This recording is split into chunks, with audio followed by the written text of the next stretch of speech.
ಸ್ನೇಹಿತರೆ, media masters ನ್ಯೂಸ್ಗೆ ಸ್ವಾಗತ. ಗೆಳೆಯರೆ, ನಿನ್ನೆ ಅಷ್ಟೇ ಬಿಹಾರದಲ್ಲಿ ನಿತೀಶ್ ಕುಮಾರ್ ಇಂಡಿ ಮೈತ್ರಿಕೂಟಕ್ಕೆ ಕೈಕೊಟ್ಟು ಎನ್ಡಿಎ ಪಾಲಾಗಿದ್ದಾರೆ. ಮತ್ತೊಂದು ಕಡೆ ರಾಹುಲ್ ಗಾಂಧಿ ನಡೆಸ್ತಾ ಇರೋ ಭಾರತ್ ಜೋಡೋ ನ್ಯಾಯ ಯಾತ್ರೆ ಇವತ್ತು ಬಿಹಾರವನ್ನ ಪ್ರವೇಶ ಮಾಡಿದೆ. ಆ ಯಾತ್ರೆಯಲ್ಲಿ ಇಂಡಿ ಮೈತ್ರಿಕೂಟದ ಮಿತ್ರ ಪಕ್ಷಗಳ ನಾಯಕರು ಭಾಗಿಯಾಗ್ತಾ ಇದ್ದಾರೆ. ಅಲ್ಲಿ ನಿತೀಶ್ ಕುಮಾರ್ ಸರ್ಕಾರ ರ್ಯಾಲಿಗೆ ಬೇಕಾದ ಬಂದೋಬಸ್ತನ್ನ ಮಾಡ್ತಾ ಇದೆ. ಬಿಹಾರದಲ್ಲಿ ಕೆಲವು ಗಂಟೆಗಳ ಅವಧಿಯಲ್ಲಿ ಬದಲಾದ ರಾಜಕೀಯ ಚಿತ್ರಣ ಸಾಕಷ್ಟು ಬದಲಾವಣೆಗಳಿಗೂ ಕೂಡ ಕಾರಣ ಆಗಿದೆ. ಹೀಗೊಂದು ಕಡೆ ಬಿಹಾರ ಇಡೀ ದೇಶದ ಗಮನವನ್ನ ಸೆಳೀತಾ ಇದ್ರೆ, ಅತ್ತ ಉತ್ತರ ಪ್ರದೇಶದಲ್ಲಿ ಕೂಡ ಒಂದಷ್ಟು ಬೆಳವಣಿಗೆಗಳಾಗಿವೆ. ಇಂಡಿ ಮೈತ್ರಿಕೂಟದಲ್ಲಿ ಉತ್ತರ ಪ್ರದೇಶದ ಮಟ್ಟಿಗೆ ಬಿಗ್ ಬ್ರದರ್ ಆಗಿರುವ ಸಮಾಜವಾದಿ ಪಕ್ಷ ಕಾಂಗ್ರೆಸ್ಗೆ ಒಂದಷ್ಟು ಸೀಟ್ಗಳನ್ನ ಬಿಟ್ಟು ಕೊಡ್ತಾ ಇದೆ. ಈ ವಿಷಯವನ್ನ ಸಮಾಜವಾದಿ ಪಕ್ಷದ ಮುಖ್ಯಸ್ಥ ಅಖಿಲೇಶ್ ಯಾದವ್ ಎಕ್ಸ್ ಮೂಲಕ ತಿಳಿಸಿದ್ದಾರೆ. ಹಾಗಾದ್ರೆ ಉತ್ತರ ಪ್ರದೇಶದಲ್ಲಿ ಸೀಟು ಹಂಚಿಕೆ ಮುಕ್ತಾಯ ಆಗೋಯ್ತಾ? ಒಂದು ವೇಳೆ ಉತ್ತರ ಪ್ರದೇಶದಲ್ಲೂ ಸೀಟು ಹಂಚಿಕೆ ಮುರಿದು ಬಿದ್ರೆ ಕಾಂಗ್ರೆಸ್ನ ಗತಿ ಏನು? ಇಲ್ಲಿ ಬಿಜೆಪಿಯನ್ನ ಹಣಿಯೋದಕ್ಕೆ ಅಖಿಲೇಶ್ ಯಾದವ್ ಹೂಡಿರುವ ತಂತ್ರ ಎಂತದ್ದು ಅನ್ನೋದ್ರ ಬಗ್ಗೆ ಒಂದಷ್ಟು ಮಾಹಿತಿಯನ್ನ ನಾವಿಲ್ಲಿ ನೋಡೋಣ.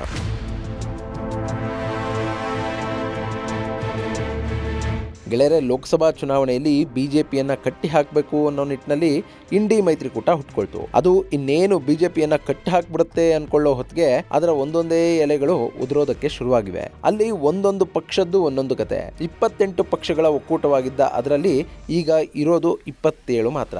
ಆ 27ರಲ್ಲಿ ತೃಣಮೂಲ ಕಾಂಗ್ರೆಸ್ ಮತ್ತು ಆಮ್ ಆದ್ಮಿ ಪಕ್ಷಗಳು ಕಾಂಗ್ರೆಸ್ಗೆ ಮತ್ತೊಂದು ರೀತಿಯಲ್ಲಿ ತಲೆನೋವಾಗಿವೆ. ಇನ್ನು ಈಗ ಸಮಾಜವಾದಿ ಪಕ್ಷ ಕಾಂಗ್ರೆಸ್ಗೆ ಬಿಸಿ ತುಪ್ಪ ಆಗಿ ಕೂತಿದೆ. ಅದನ್ನ ಉಗುಳೋ ಹಾಗೂ ಇಲ್ಲ, ನುಂಗೋ ಹಾಗೂ ಇಲ್ಲ. ಏನಾದ್ರೂ ಮಾಡಿ ಸಮಾಜವಾದಿ ಪಕ್ಷವನ್ನ ತನ್ನ ಜೊತೆಯಲ್ಲೇ ಉಳಿಸಿಕೊಳ್ಳಬೇಕಾದ ಅನಿವಾರ್ಯತೆ ಕಾಂಗ್ರೆಸ್ಗೆ ಇದೆ. ಹೀಗಾಗಿನೇ ಸೀಟು ಹಂಚಿಕೆ ಮಾತುಕತೆಗಳನ್ನ ನಡೆಸ್ತಾ ಇರೋ ಕಾಂಗ್ರೆಸ್ ಧುರೀಣರು ಸಮಾಜವಾದಿ ಪಕ್ಷವನ್ನ ಹೇಗೆ ಸರಿಪಡಿಸಿಕೊಳ್ತಾರೆ ಅನ್ನೋದು ಕುತೂಹಲಕ್ಕೆ ಕಾರಣ ಆಗ್ತಾ ಇದೆ. ಯಾಕಂದ್ರೆ ಉತ್ತರ ಪ್ರದೇಶದಲ್ಲಿ ಸಮಾಜವಾದಿ ಪಕ್ಷವನ್ನ ಬಿಟ್ಟು ಕಾಂಗ್ರೆಸ್ ಚುನಾವಣೆಗೆ ಹೋಗಿದ್ದೆ ಆದ್ರೆ ಈಗ ಉಳಿದಿರುವ ರಾಯ್ಬರೇಲಿ ಕ್ಷೇತ್ರ ಮಾತ್ರ ಅವರಿಗೆ ಉಳಿಯುವ ಸಾಧ್ಯತೆ ಇರುತ್ತೆ. ಅದನ್ನ ಬಿಟ್ರೆ ಅಮೇಥಿಯಲ್ಲೂ ಕೂಡ ನಿರೀಕ್ಷಿತ ಜಯವನ್ನ ಗಳಿಸೋದು ಕಷ್ಟ ಅಂತ ಅನ್ನಿಸ್ಕೊಳ್ತಾ ಇದೆ. ಹೀಗಾಗಿನೇ ಕಾಂಗ್ರೆಸ್ ಕೂಡ ಸಮಾಜವಾದಿ ಪಕ್ಷವನ್ನ ಬಿಟ್ಟು ಮುಂದೆ ಹೋಗೋದಕ್ಕೆ ಹಿಂದೇಟನ್ನ ಹಾಕ್ತಾ ಇರೋದು.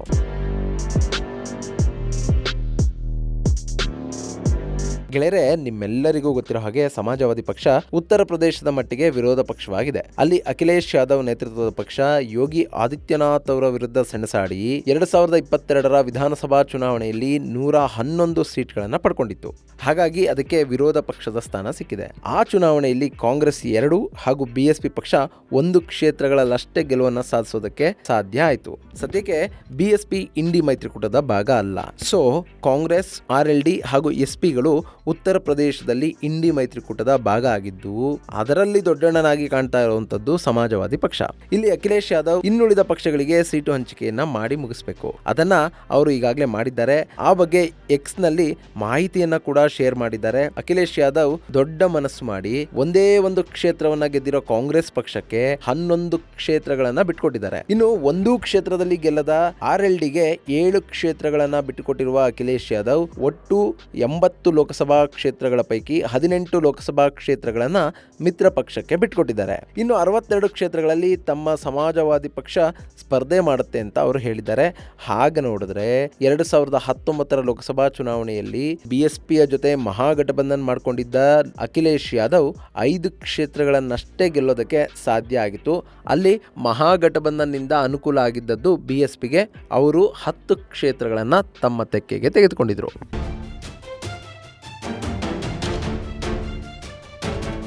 ಇನ್ನು ಈಗ ಆಗಿರುವ ಸೀಟು ಹಂಚಿಕೆ ಫೈನಲ್ ಅಲ್ಲ ಅಂತ ಕಾಂಗ್ರೆಸ್ ಹೇಳ್ತಾ ಇದ್ದಾರೆ. ನಾವು ಉತ್ತರ ಪ್ರದೇಶದಲ್ಲಿ 2009ರಲ್ಲಿ 21 ಕ್ಷೇತ್ರಗಳಲ್ಲಿ ಗೆದ್ದಿದ್ವಿ. ನಮ್ಮ ಶಕ್ತಿ ಇನ್ನೂ ಕೂಡ ಕಡಿಮೆ ಆಗಿಲ್ಲ. ಹೀಗಾಗಿ ನಮಗೆ ಹೆಚ್ಚಿನ ಸ್ಥಾನಗಳು ಸಿಗಬೇಕು. ಅಲ್ಲದೆ ನಮ್ಮದು ರಾಷ್ಟ್ರೀಯ ಪಕ್ಷ ಬೇರೆ ಅನ್ನೋ ಮನೋಭಾವದಲ್ಲಿ ಕಾಂಗ್ರೆಸ್ನ ನಾಯಕರಿದ್ದಾರೆ.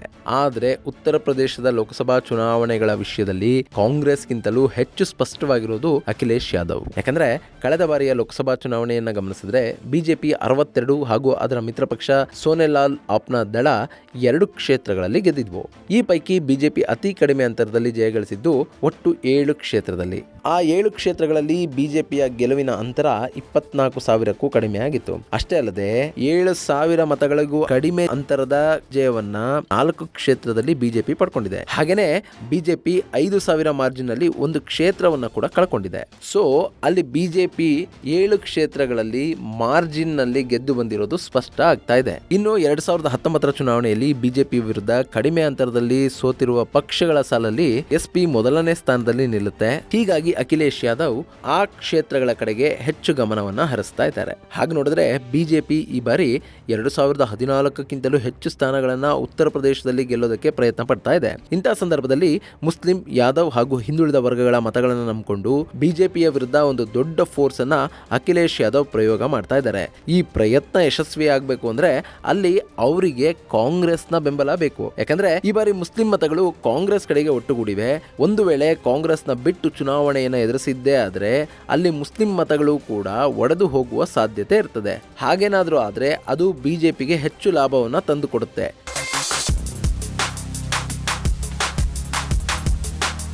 ಹೀಗಾಗಿನೇ ಉಪಾಯವಾಗಿ ಕಾಂಗ್ರೆಸ್ಗೆ ಒಂದಷ್ಟು ಸೀಟ್ಗಳನ್ನ ಬಿಟ್ಟುಕೊಡೋದ್ರ ಮೂಲಕ ಮುಸ್ಲಿಂ ಮತಗಳನ್ನ ಅಖಿಲೇಶ್ ಯಾದವ್ ತಮ್ಮ ಕಡೆಗೆ ಸೆಳೆದುಕೊಳ್ತಾ ಇದ್ದಾರೆ. ಇಲ್ಲಿ ಅಖಿಲೇಶ್ ಯಾದವ್ ಮಾಡ್ತಾ ಇರೋದು ಕೂಡ ಮಮತಾ ಬ್ಯಾನರ್ಜಿ ಅವರ ತಂತ್ರವೇ ಅಂತ ಹೇಳಲಾಗ್ತಾ ಇದೆ. ಯಾಕಂದ್ರೆ ಮಮತಾ ಕೂಡ ಕಾಂಗ್ರೆಸ್ನ ನೇರವಾಗೇನು ದೂರ ಇಡಲಿಲ್ಲ. ಅವರು ಸೀಟು ಹಂಚಿಕೆ ವಿಷಯದಲ್ಲಿ ಕಾಂಗ್ರೆಸ್ ಜೊತೆ ಭಿನ್ನಾಭಿಪ್ರಾಯದ ಕಾರಣದಿಂದ ಅವರಿಂದ ದೂರ ಉಳಿತಾ ಇರೋದಾಗಿ ಹೇಳಿದ್ದಾರೆ. ಅಂದ್ರೆ ಮುಸ್ಲಿಂ ಮತದಾರರಿಗೆ ಕಾಂಗ್ರೆಸ್ನ ಜೊತೆಗಿಲ್ಲ ಅನ್ನೋದು ಗೊತ್ತಾದ್ರೆ ಆ ಸಮುದಾಯದ ಮತಗಳು ಪ್ರಾದೇಶಿಕ ಪಕ್ಷಗಳ ಜೊತೆ ಬರೋದಿಲ್ಲ ಅನ್ನೋ ಭಯ ಇದೆ. ಹೀಗಾಗಿನೇ ತಾವು ಬಿಜೆಪಿಯ ವಿರುದ್ಧವೇ ಇದ್ದೇವೆ, ಕಾಂಗ್ರೆಸ್ನ ಜೊತೆ ನಮಗೇನು ಸಮಸ್ಯೆ ಇಲ್ಲ, ಆದ್ರೂ ಸೀಟು ಹಂಚಿಕೆ ವಿಷಯದಲ್ಲಿ ಹೊಂದಾಣಿಕೆ ಇಲ್ಲದ ಕಾರಣದಿಂದ ನಮ್ಮ ಮೈತ್ರಿ ಮುರಿದು ಬಿದ್ದಿದೆ ಅಂತ ಹೇಳೋದ್ರ ಮೂಲಕ ಮುಸ್ಲಿಂ ಮತಗಳನ್ನ ಕೂಡ ತಮ್ಮ ಕಡೆಗೆ ಸೆಳೆದುಕೊಳ್ಳುವ ತಂತ್ರವನ್ನ ಮಮತಾ ಬ್ಯಾನರ್ಜಿ ಮಾಡಿದ್ರು. ಈಗ ಅದೇ ತಂತ್ರವನ್ನ ಅಖಿಲೇಶ್ ಯಾದವ್ ಕೂಡ ಮಾಡ್ತಾ ಇದ್ದಾರೆ. ಒಂದು ವೇಳೆ ಕಾಂಗ್ರೆಸ್ ಈ ಸೀಟು ಹಂಚಿಕೆ ಒಪ್ಪಂದವನ್ನ ಒಪ್ಪಿಕೊಂಡ್ರೆ ಅಲ್ಲಿ ಯಾವುದೇ ಸಮಸ್ಯೆ ಇರೋದಿಲ್ಲ. ಆದ್ರೆ ಕಾಂಗ್ರೆಸ್ ಏನಾದ್ರೂ ಸೀಟು ಹಂಚಿಕೆ ವಿಷಯದಲ್ಲಿ ಕಿರಿಕನ್ನ ತೆಗೆದ್ರೆ ಅಲ್ಲಿ ಅಖಿಲೇಶ್ ಯಾದವ್ ಯಾವ ತಂತ್ರವನ್ನ ಹೂಡ್ತಾರೆ ಅನ್ನೋದನ್ನ ಕಾದು ನೋಡಬೇಕು. ಇನ್ನು ಕಳೆದ ಬಾರಿ ಅಖಿಲೇಶ್ ಯಾದವ್ ಕಾಂಗ್ರೆಸ್ ಪಕ್ಷವನ್ನ ದೂರ ಇಟ್ಟಿದ್ರು. ಅಲ್ಲಿ ಬಿಎಸ್ಪಿ ಹಾಗೂ ಎಸ್ಪಿಗಳು ಮಹಾಗಠಬಂಧನ ಮಾಡ್ಕೊಂಡಿದ್ವು.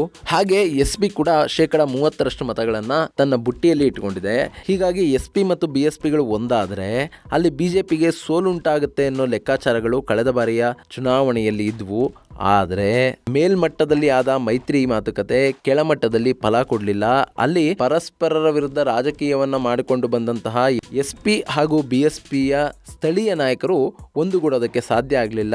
ಹೀಗಾಗಿ ನಿರೀಕ್ಷಿತ ಜಯವನ್ನ ಗಳಿಸೋದಕ್ಕೆ ಸಾಧ್ಯ ಆಗಲಿಲ್ಲ. ಹೀಗಾಗಿನೇ ಈ ಬಾರಿ ಅಖಿಲೇಶ್ ಯಾದವ್ ಬಿಎಸ್ಪಿಯನ್ನ ದೂರ ಇಟ್ಟು ಕಾಂಗ್ರೆಸ್ ಜೊತೆ ಮೈತ್ರಿಯನ್ನ ಮಾಡ್ಕೊಂಡಿದ್ದಾರೆ. ಇನ್ನು ಈ ಬಾರಿ ಇಂಡಿ ಮೈತ್ರಿಕೂಟ ಬಿಜೆಪಿಯನ್ನ ಉತ್ತರ ಪ್ರದೇಶದಲ್ಲಿ ಸೋಲಿಸಲೇಬೇಕು ಅಂತಾದ್ರೆ ಅಲ್ಲಿ ಬಿಎಸ್ಪಿಯ ಮತಗಳು ಕೂಡ ಇಂಡಿ ಮೈತ್ರಿಕೂಟದ ಕಡೆಗೆ ವಾಲ್ಬೇಕು.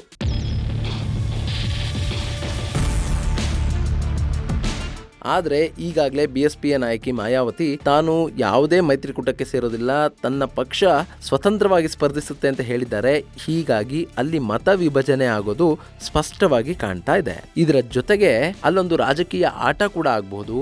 ಎಲ್ಲೆಲ್ಲಿ ಬಿಎಸ್ಪಿ ಅಭ್ಯರ್ಥಿಗಳಿಗೆ ಹಣದ ಕೊರತೆ ಇದೆಯೋ ಅಲ್ಲಿ ಬಿಜೆಪಿನೇ ಬಿಎಸ್ಪಿ ಅಭ್ಯರ್ಥಿಗಳಿಗೆ ಸಹಾಯ ಮಾಡೋದ್ರ ಮೂಲಕ ಅವರು ಇನ್ನಷ್ಟು ಮತಗಳನ್ನ ಸೆಳೆಯುವಂತೆ ಮಾಡುವ ಸಾಧ್ಯತೆಗಳು ಕೂಡ ಇವೆ. ಇದು ರಾಜಕೀಯದ ಒಂದು ಭಾಗ.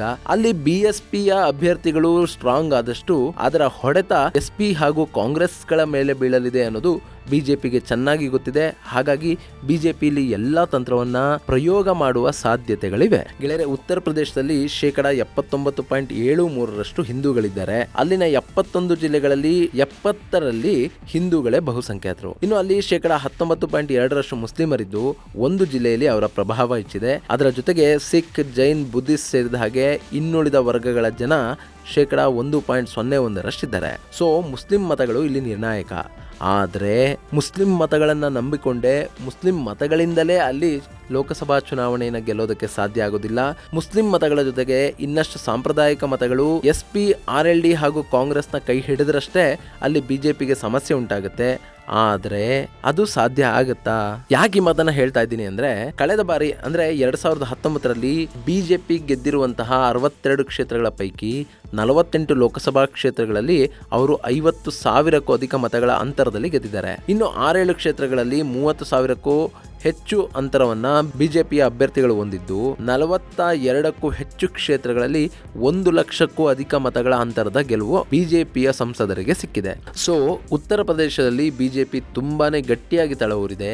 ಈಗ ರಾಮ ಮಂದಿರದ ಉದ್ಘಾಟನೆ ಬೇರೆ ಆಗಿದೆ. ಈ ಎಲ್ಲಾ ಕಾರಣದಿಂದ ಬಿಜೆಪಿಯ ವರ್ಚಸ್ಸು ಇನ್ನಷ್ಟು ಹೆಚ್ಚಾಗಿದೆ. ಸೊ ಈ ವರ್ಚಸ್ಸನ್ನ ಕಡಿಮೆ ಮಾಡಬೇಕು ಅಂತಂದ್ರೆ ಅಲ್ಲಿ ಯಾದವ, ದಲಿತ ಹಾಗೂ ಮುಸ್ಲಿಂ ಮತಗಳು ಒಂದಾಗಬೇಕು. ಆದರೆ ಅದು ಸಾಧ್ಯ ಆಗುತ್ತಾ? ಇದಕ್ಕೆ ಕಾಲವೇ ಉತ್ತರ ಕೊಡಬೇಕು. ಇದು ಗೆಳೆಯರೆ ಉತ್ತರ ಪ್ರದೇಶದಲ್ಲಿ ಸಮಾಜವಾದಿ ಪಕ್ಷ ಕಾಂಗ್ರೆಸ್ಗೆ ಕೊಟ್ಟಿರುವಂತಹ ಮಾಸ್ಟರ್ ಸ್ಟ್ರೋಕ್ ಹಾಗೂ ಬಿಜೆಪಿಯನ್ನ ಹಣಿಯುವ ನಿಟ್ಟಿನಲ್ಲಿ ಅಖಿಲೇಶ್ ಯಾದವ್ ಮಾಡಿರುವ ತಂತ್ರದ ಬಗ್ಗೆ ಒಂದಷ್ಟು ಮಾಹಿತಿ. ಮುಂದಿನ ವಿಡಿಯೋದಲ್ಲಿ ಮತ್ತೊಂದು ವಿಶೇಷವನ್ನ ನಿಮ್ಮ ಮುಂದಿಡ್ತೀನಿ. ಅಲ್ಲಿವರೆಗೂ ನಮಸ್ಕಾರ.